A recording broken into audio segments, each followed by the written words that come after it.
नमस्कार बंधुरा गौरीर किचेने सबाइके स्वागत। आज के आमी बाँधाकपि दिए एमन भावे रेसिपिटी बानिये नेब। এইভাবে বানালে গরম গরম ভাতের সাথে যেরকম খেতে ভালো লাগবে তেমনি কিন্তু সকাল সন্ধ্যায় মুড়ির সাথেও খেতে দারুণ লাগে। চলুন তাহলে দেরি না করে চটপট করে দেখে নেওয়া যাক। এর জন্য প্রথমেই আমি একটা বাঁধাকপি নিয়ে নিয়েছি এবং এই বাঁধাকপিটার সম্পূর্ণটা কিন্তু আমাদের প্রয়োজন হবে না, যতটুকু প্রয়োজন ততটুকু কেটে নেব।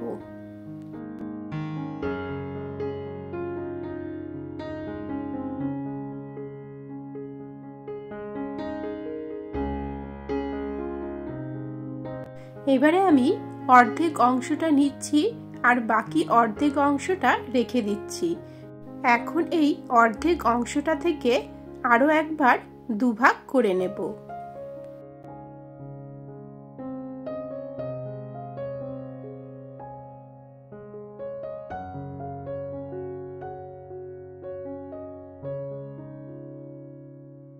এখন এই বেঁচে থাকা অর্ধেক অংশটাই কিন্তু আমাদের প্রয়োজন, বাকি অংশটুকু আর ব্যবহার করব না।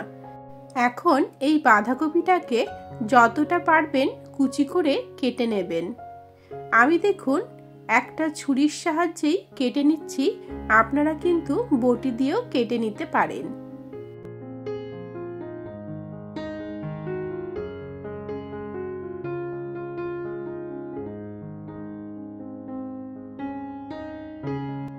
এবারে বেঁচে থাকা শক্ত অংশটুকু ফেলে দিলাম।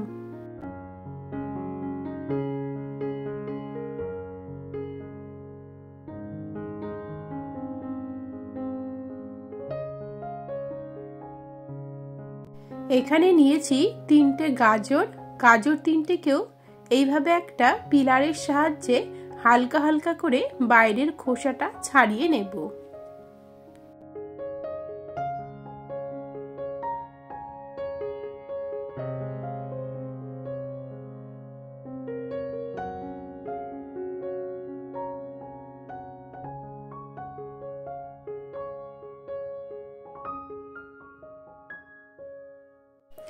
এবারে গাজরটাকেও ঠিক একইভাবে একদম ঝুরি ঝুরি করে যতটা সম্ভব পাতলা পাতলা করে কেটে নিতে হবে।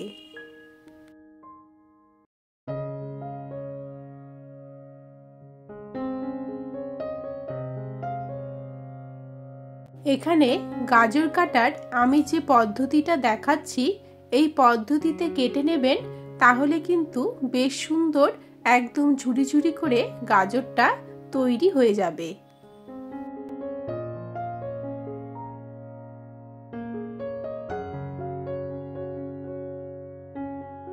এবারে দেখুন বাঁধাকপিটা যেরকম লম্বা লম্বা করে কেটে নিয়েছি ঠিক সেইভাবেই গাজরটা কিন্তু লম্বা লম্বা করে কেটে নিতে হবে। এইভাবে আমি সবগুলো গাজর দেখুন একদম আলু ভাজার মতো করে কেটে নিলাম।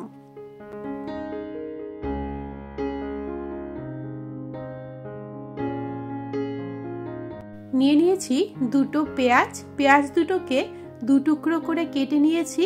এবারে ঠিক একইভাবে একদম পাতলা পাতলা ঝুরি ঝুরি করে কেটে নেব।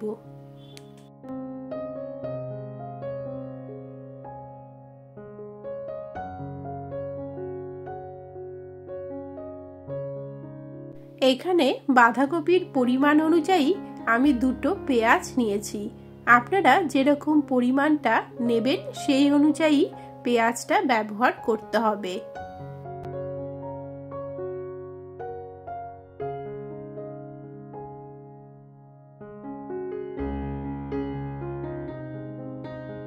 নিয়ে নিলাম কিছুটা ধনে পাতা। এবারে গোড়াটা ফেলে দিয়ে একটু বেশ বড় বড় করে কেটে নিতে হবে।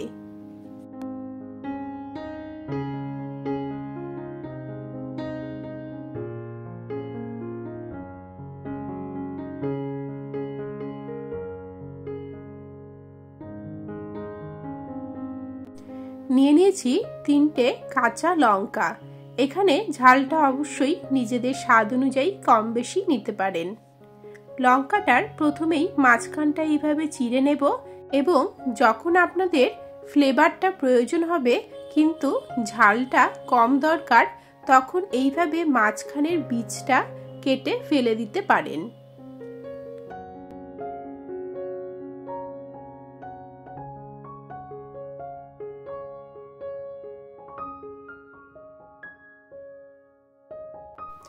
এবারে আমি লঙ্কাগুলোকে লম্বা লম্বা করে কেটে নিচ্ছি।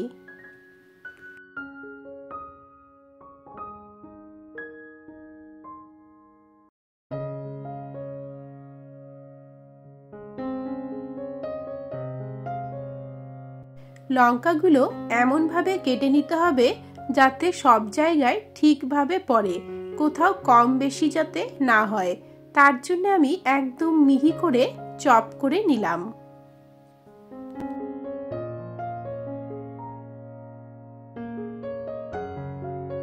এবারে নিয়েছি 50 গ্রাম মুসুর ডাল। ডালটাকে আমি 4 ঘন্টার জন্য ভিজিয়ে রেখেছিলাম।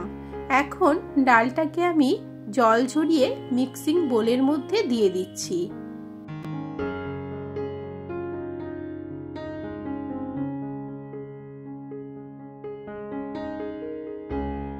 এবারে আমরা মিহি করে পেস্ট বানিয়ে নেব।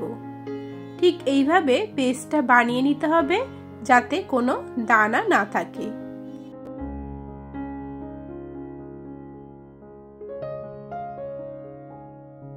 এখানে নিয়েছি 50 গ্রাম আতপ চাল।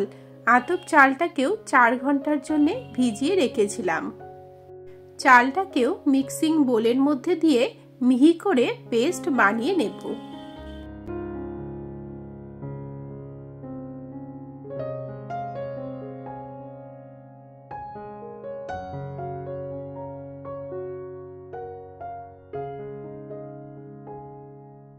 এখন একটা ঝুড়ির মধ্যে বাঁধাকপিটাকে নিয়ে নিচ্ছি।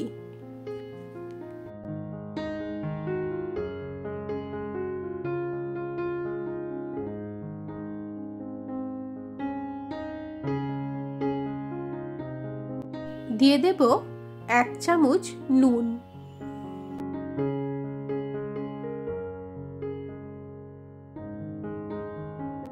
এখন আমরা হাত দিয়ে এইভাবে চটকে চটকে বাঁধাকপির মধ্যে যে জলটা থাকে সেই জলটা বের করে নেব।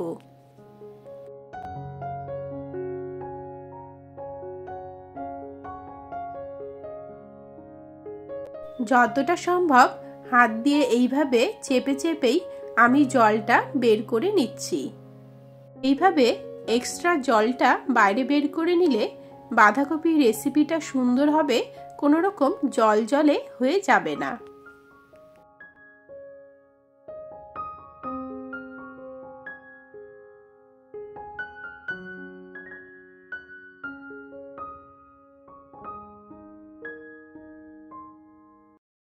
এখন আমি কুচি করে কেটে রাখা গাজরটা এর মধ্যে দিয়ে দিলাম।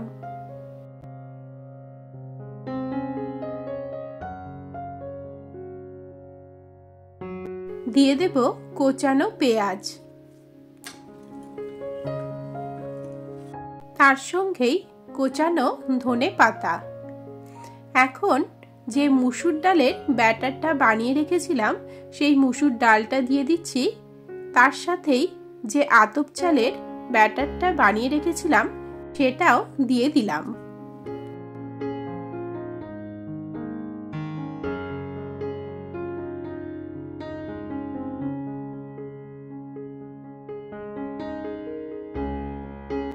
এখন আমি হাত দিয়েই খুব সুন্দর করে মেখে নেব। আপনারা কিন্তু চামচ দিয়েও মেখে নিতে পারেন।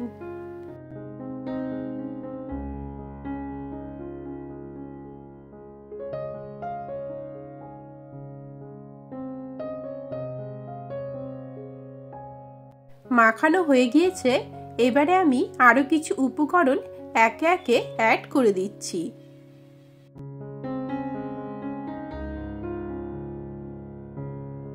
প্রথমে দিয়ে দেব 2 টেবিল স্পুন বেসন,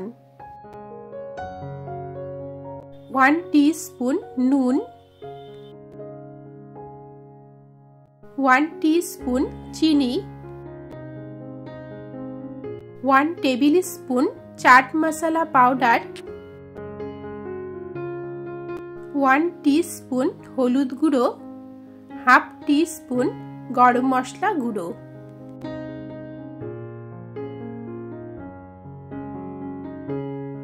এখন সবকিছুকে আবারও আমি হাত দিয়ে খুব সুন্দর করে মেখে নেব। একদম আঠালো আঠালো করে মেখে নিতে হবে। তবে হ্যাঁ, এখানে কিন্তু জল ব্যবহার করবেন না, কারণ সবজিগুলো থেকেই জল বেরিয়ে আসবে, সেই জলেই মেখে নেওয়া হয়ে যাবে।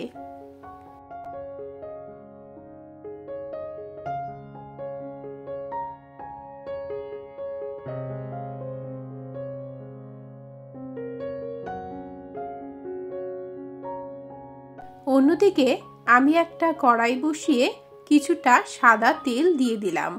এবারে মেখে রাখা ব্যাটারটা এইভাবে হাতের মধ্যে অল্প অল্প করে বড়ার মতো করে পাকিয়ে নেব এবং তেলের মধ্যে ছেড়ে দিচ্ছি। তবে হ্যাঁ, তেলটা কিন্তু ভালোভাবে গরম করে নিয়ে গ্যাসের ফ্লেমটা একদম লো করে রাখতে হবে এবং আস্তে আস্তে করে ভেজে নিতে হবে। একদিকে 5 মিনিটের জন্য প্রথমে ভাজা হয়ে যাবে, তারপরেই আমরা অন্যদিকে উল্টে ব্রাউন কালার করে ভেজে নেব।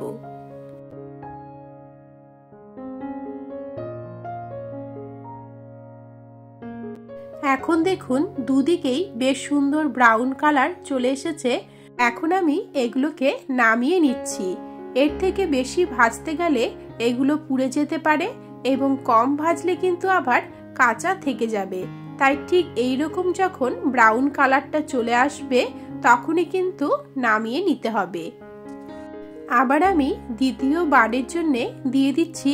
তবে হ্যাঁ, এখানে কিন্তু কিছু টিপস ফলো করতে হবে, না হলে কিন্তু তেলের মধ্যে দেওয়ার সাথে সাথেই পুরো সবজিগুলো একসাথে ছড়িয়ে যাবে, এইভাবে জড়সড় হয়ে থাকবে না। এর জন্যে প্রথমেই তো আপনারা আমি যে পরিমাণ ডাল, চাল এবং বেসনটা ব্যবহার করলাম সেই পরিমাণটা ব্যবহার করবেন। তার সাথে সাথে তেলের দিকটাও লক্ষ্য রাখতে হবে। প্রথমে ভালোভাবে তেলটা গরম করে নিয়ে একদম গ্যাসের ফ্লেমটা লোতে রেখে আস্তে আস্তে করে ভেজে নেবেন এবং একদিকে 5 মিনিটের জন্য হতে দেবেন। তারপরেই আরেক দিক উল্টে এইভাবে ব্রাউন কালার আসা অবধি ভেজে নিতে হবে। একদম কমপ্লিট হয়ে গেল আজকের এই রেসিপি। ভালো লাগলে সাবস্ক্রাইব করে নেবেন, লাইক, শেয়ার ও কমেন্ট করবেন। নমস্কার।